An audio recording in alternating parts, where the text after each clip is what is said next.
Apa tadi niatnya? Niatnya untuk mendapatkan ridha Allah tabaraka wa taala dan niatnya untuk mengikuti sunnah Rasul sallallahu alaihi wasallam.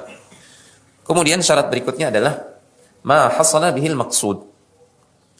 Dia membersihkan gigi benar-benar maksudnya itu tercapai. Tujuan dari membersihkan gigi apa? Gigi bersih gitu kan? Tidak ada aroma yang tidak sedap ketika seseorang melakukan ibadah, sholat atau membaca Al-Quran.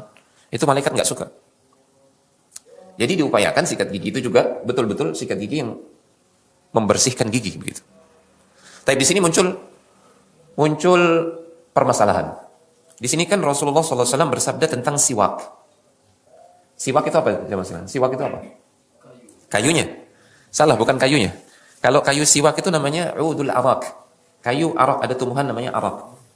Ya. Jadi siwak ini tadlikul asnan.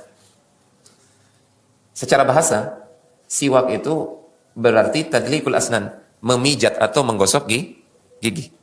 Sehingga secara bahasa, as-siwak tidak harus dengan kayu arak itu. Ya kan? Memang Nabi SAW dulu bersiwaknya itu dengan kayu yang namanya kayu arak, yang kita kenal seperti yang dengan nama kayu siwak, ya. Sebenarnya bukan kayu siwak namanya. Kayu udul arak. Ya.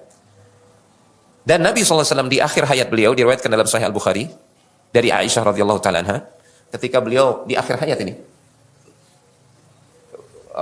sebentar lagi akan dicabut ruh beliau. Tiba-tiba Abdurrahman bin Abi Bakar radhiyallahu taala anhu masuk menjenguk Rasulullah sallallahu alaihi wasallam. Abdurrahman bin Abi Bakar ini siapa? Saudaranya Aisyah. Saudaranya Aisyah. Nabi melihat Abdurrahman ini membawa sebatang kayu kurma. Wallahu alam bagian apanya, yang jelas dia bagian dari pohon kurma. Kemudian dilihat terus oleh Nabi. Aisyah yang melihat Nabi melihat kejadian tersebut, maka dia minta itu kayu itu dari Abdurrahman, karena Aisyah memahami Nabi menginginkan kayu ini. Maka Nabi SAW memberikan isyarat bahwasanya dia ingin bersiwak dengan kayu tersebut. Maka digigitlah oleh Aisyah kayu tersebut sehingga dia berbulu-berbulu gitu ya, seperti bulu sikat. Maka itulah digunakan untuk membersihkan gigi oleh Rasulullah SAW. Digunakan bersiwak sebelum beliau wafat. Saking mulianya sunnah ini. Dan sunnah ini sering kita lupakan.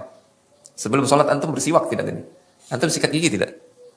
Tapi hadis ini dan makna siwak secara bahasa, kata para ulama menunjukkan fadilah bersiwak yang disebutkan dalam hadis ini bisa kita dapatkan jika kita membersihkan gigi sekalipun dengan sikat gigi. Tidak harus dengan kayu arak itu. Yang penting membersihkan gigi.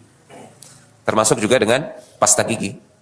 Tapi dengan syarat harus ada niat. Innamal a'malu binniyat. Kita ini sering lupa niat itu. Dan itu taufik dari Allah Subhanahu wa taala. Fadilah siwak ini kita dapatkan kalau kita meniatkannya. Kita niat mendapatkan ridha Allah, niat untuk mengikuti sunnah Rasul SAW. Jadi bukan hanya sekedar kebiasaan menyikat gigi, tidak, harus ada niat. Di situlah letak ibadahnya. Innamal a'malu binniyat wa innamal likulli imri'in ma nawa.